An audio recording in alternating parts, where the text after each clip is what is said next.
The hall was silent except for the slow crackle of fire against ancient timber.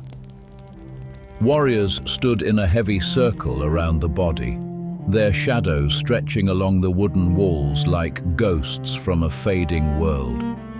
The man lying there had once terrified kingdoms.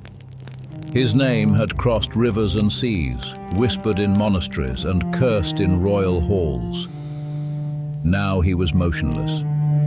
His breath was gone. His legend, unfinished. Ragnar Lodbrok was dead. No trumpet announced it. No army marched in mourning. Somewhere far from the cold fjords of the north, a Saxon king believed the problem had been solved. He believed that by throwing a troublesome raider into a pit of vipers, he had buried the threat forever. He was wrong. Death does strange things to men who leave sons behind. Around the fire, the silence finally broke. It did not break with grief. It broke with something colder, something heavier. Vengeance. One by one, Ragnar's sons stepped forward into the firelight. Bjorn Ironside, the wanderer whose ships had crossed distant seas. Ubba, broad and relentless in battle. Halfdan, already hardened by years of war. And Ivar, the quiet one. The one they called the Boneless. His body was fragile, but his mind was sharp. While others saw battles, Ivar saw weaknesses inside the machinery of kingdoms. The oath sworn that night was not for silver. It was for the destruction of a world. England would burn, not with a raid that vanished with the tide, but with something far more dangerous, an army, a great heathen army. Ships would come, but ships alone were never the true weapon. That detail would matter later. Far across the grey waters of the North Sea, England slept in uneasy balance. The island was not a single kingdom, but a patchwork of rival powers. Northumbria ruled the north. Mercia dominated the centre. East Anglia watched the eastern coast. Wessex grew steadily in the south. 4 kingdoms, 4 ambitions. Kings argued, borders shifted, alliances formed and collapsed with the rhythm of politics. Yet, despite rivalry, a system had formed that kept the island stable. Trade moved along rivers, markets filled with silver coins. Monasteries preserved knowledge behind stone walls. Church bells marked the hours. Farmers worked the same fields their fathers had cultivated. It was not peace in the modern sense, but it was order. And order often feels permanent, until the moment it breaks. For centuries, the sea had been England's greatest defense. Water turned enemies into temporary storms. Raiders could land, burn a monastery, steal silver, and disappear beyond the horizon before an army could gather. The Vikings had come before, but they had always left. The Saxon kingdoms had learned to endure them, hide the silver, protect the churches, wait for the sails to disappear, then rebuild. What the kings of England did not yet understand was that the Viking world itself was changing. Across Scandinavia, populations had grown and land was scarce.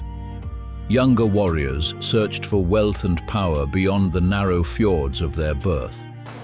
Trade routes connected the north to distant markets across Europe and along the rivers of the east. Raiding had once been opportunity. Now it was becoming strategy, and strategy required organization. In the north, preparations began quietly. Ships were built through the long winters, carved from oak and sealed with tar against the cold seas. Warriors gathered from scattered villages and distant coasts, drawn by rumors that something larger than a raid was coming. Not a fleet, an army, thousands of men. But ships alone cannot conquer land. And this is where the sons of Ragnar revealed their real understanding of war. They had noticed something about the Saxon system. A Saxon army was slow. When danger appeared, messengers had to ride across the countryside, calling farmers and nobles to gather. Weeks could pass before a king assembled enough men to fight. The Vikings would not wait. They needed mobility. They needed to turn a sea invasion into a fast-moving land army. They needed horses. At first, the request seemed harmless, but the horses would become the invisible thread that strangled the English kingdoms. In the late summer of 865, the sea began to fill with sails. Fishermen along the eastern coast were the first to see them. Dark shapes gathered along the horizon where no merchant fleet should be.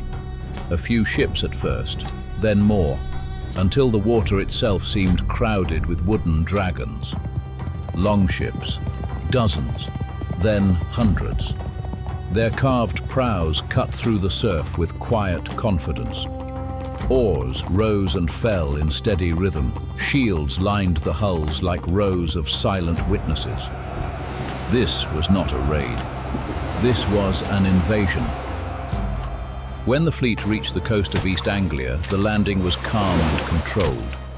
Warriors stepped onto the sand with the patience of men who believed the future already belonged to them.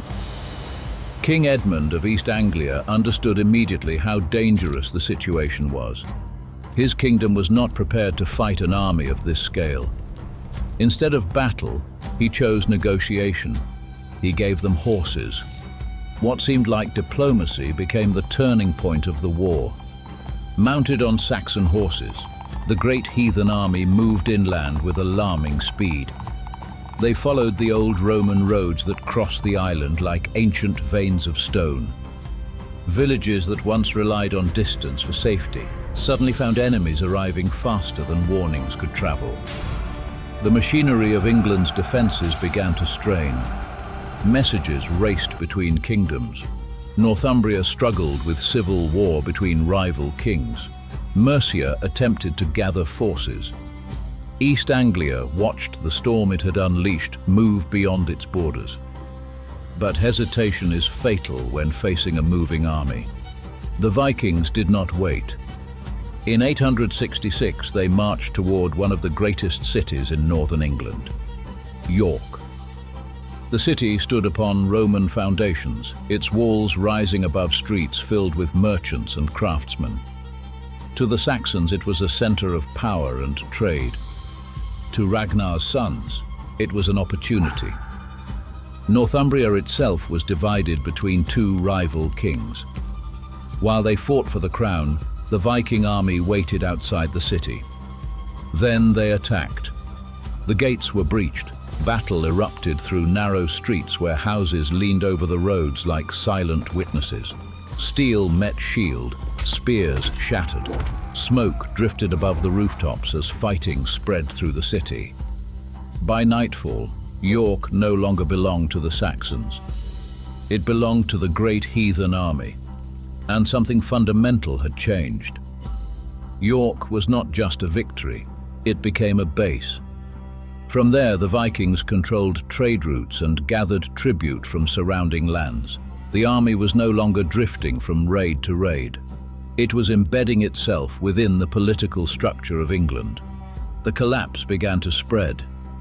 East Anglia fell completely. King Edmund was captured and later killed, remembered by chroniclers as a martyr. Mercia struggled to resist but was forced into submission, its rulers reduced to uneasy allies of Viking power. Across the conquered lands, the invaders began something new. They settled. Fields once worked for Saxon lords now paid tribute to Norse rulers. Traders speaking different languages filled the markets. Norse words slipped slowly into the language of the conquered. Law changed. Power changed. The territory that later generations would call the Danelaw began to take shape, a region where Viking authority reshaped daily life. The Great Heathen Army was not just destroying England, it was remaking it. Yet one kingdom remained outside Viking control: Wessex. In the south, its leaders watched the collapse of the north with growing alarm. They saw how the Vikings used speed and strategy to dismantle larger kingdoms. They saw how mobility had turned raiders into conquerors. Among those watching was a young prince named Alfred. He was not yet the king history would remember, but he understood something others had missed.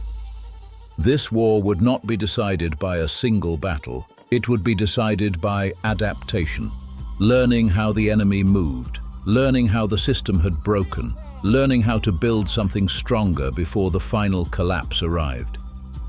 History often remembers the moment a world ends. The burning city, the fallen king, the final battle. But collapse rarely begins in those moments. It begins quietly, in an oath whispered beside a fire, in ships built during a long winter, in horses given to strangers on a distant shore. By the time the world notices the disaster has already begun.